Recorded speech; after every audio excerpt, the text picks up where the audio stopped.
Hello everyone and welcome back to Amity Bloom. I wanted to share with you all a really quick video about a type of pocket that I think is the easiest pocket in the world for journals.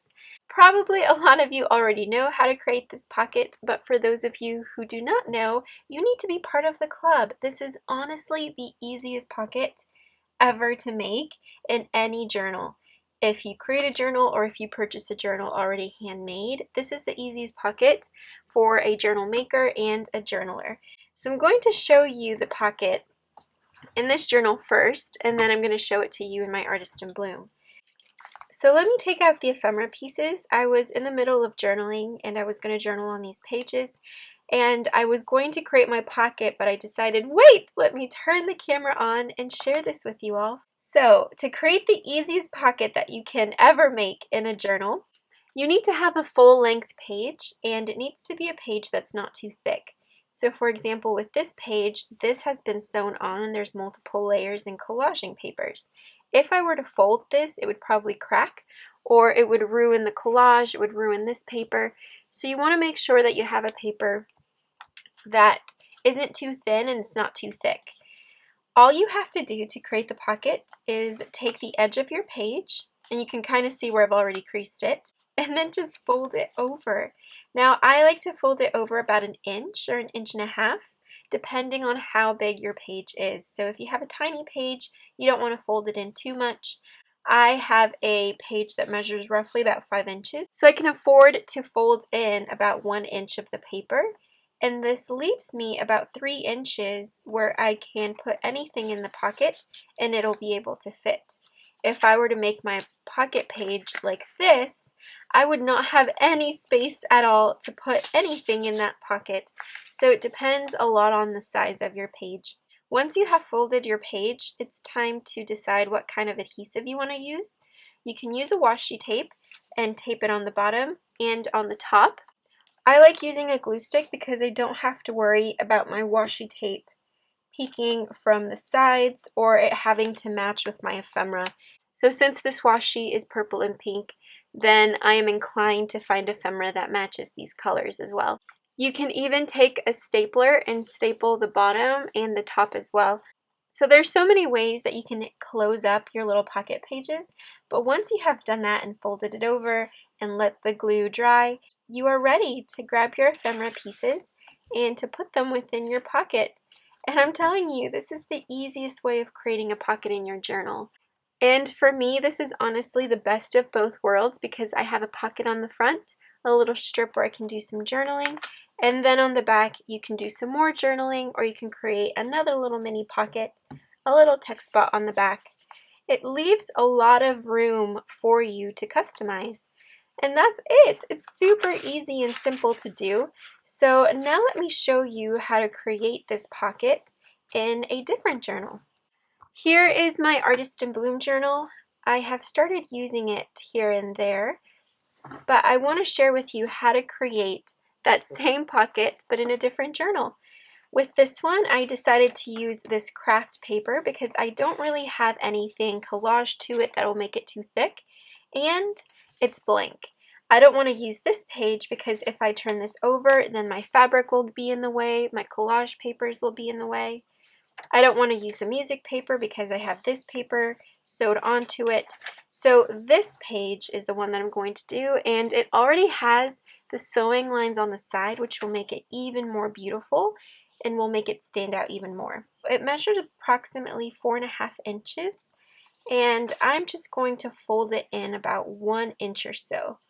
So just like that, and then just fold it in, make sure you have that nice and creased. Now that you have folded your paper, you can decide if you want to add washi, glue. I always use glue, either double-sided tape or a glue stick. I'm using a glue stick so I can share with you how easy it is to make these. Then just make sure you fold it back in, and you have a pocket inside of your journal that took less than 1 minute to make, and it is ready for you to put your ephemera pieces in.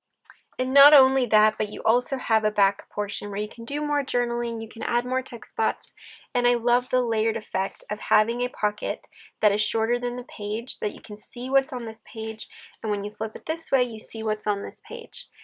And I really like that. I think that's what's really magical about creating journals in that junk journal style with various sized pages is the layered effect that you can get from creating pockets and pages of different sizes.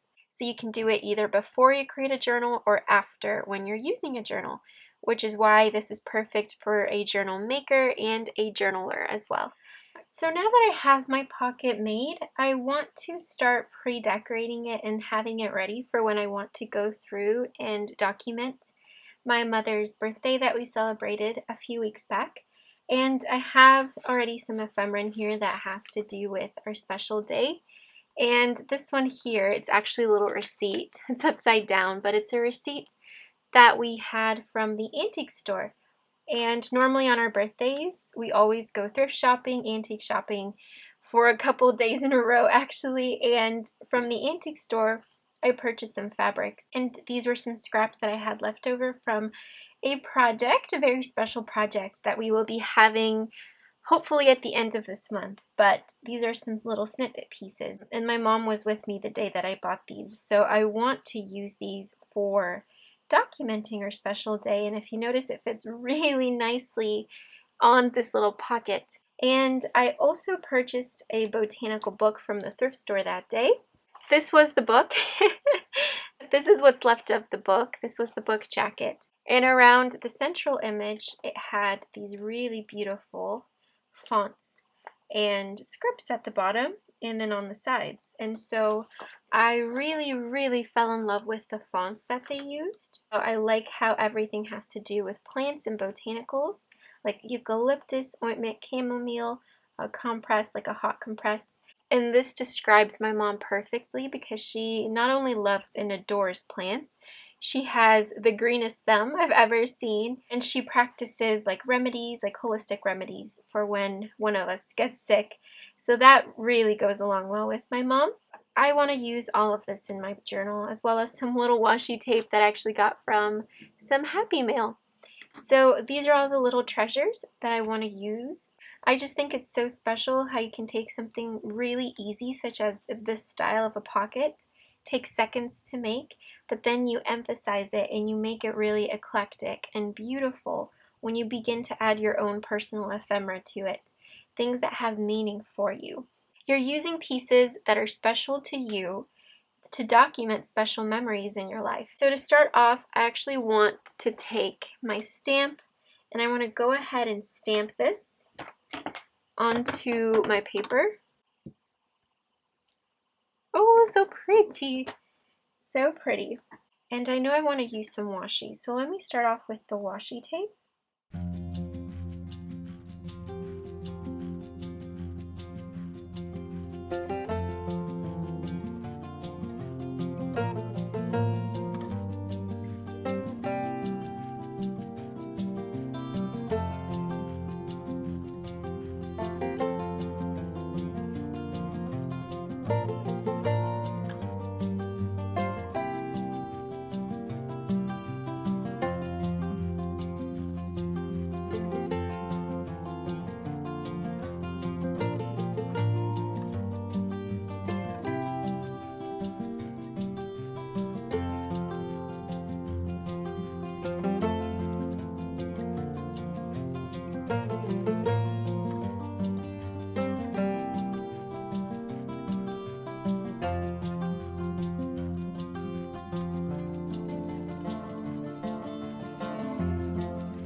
So here is the finished pocket page. I really loved how it turned out, and it was so easy to make.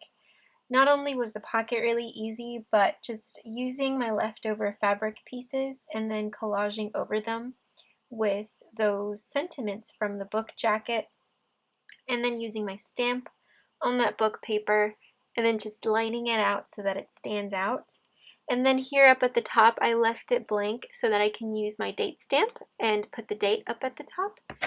Do a little bit of journaling on there. Here I have this really cute little bag and a wallpaper floating pocket and some other things that go along with the writing that I'm going to be doing.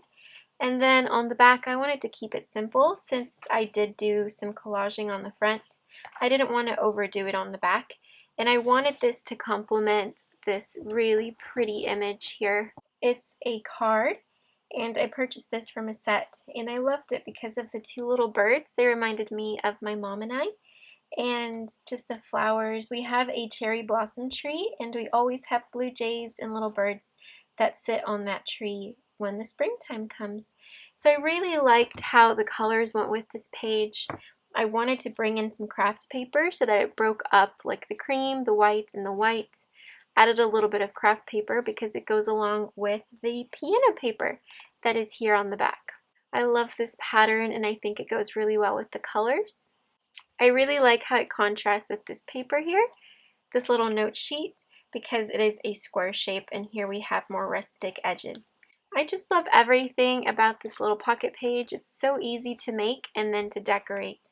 So I really hope that you guys enjoyed seeing how to create the easiest pocket you can ever make in your journal. And I hope that you guys enjoyed seeing how I pre-decorated the pocket to give you some ideas for how you can collage and decorate on top of it, and then how you can use it as journaling space as well. So until next time, I hope that you guys have an incredible day full of peace and love and some quality time within your journal. Try out this super easy pocket, and I will see you guys next time. Bye-bye!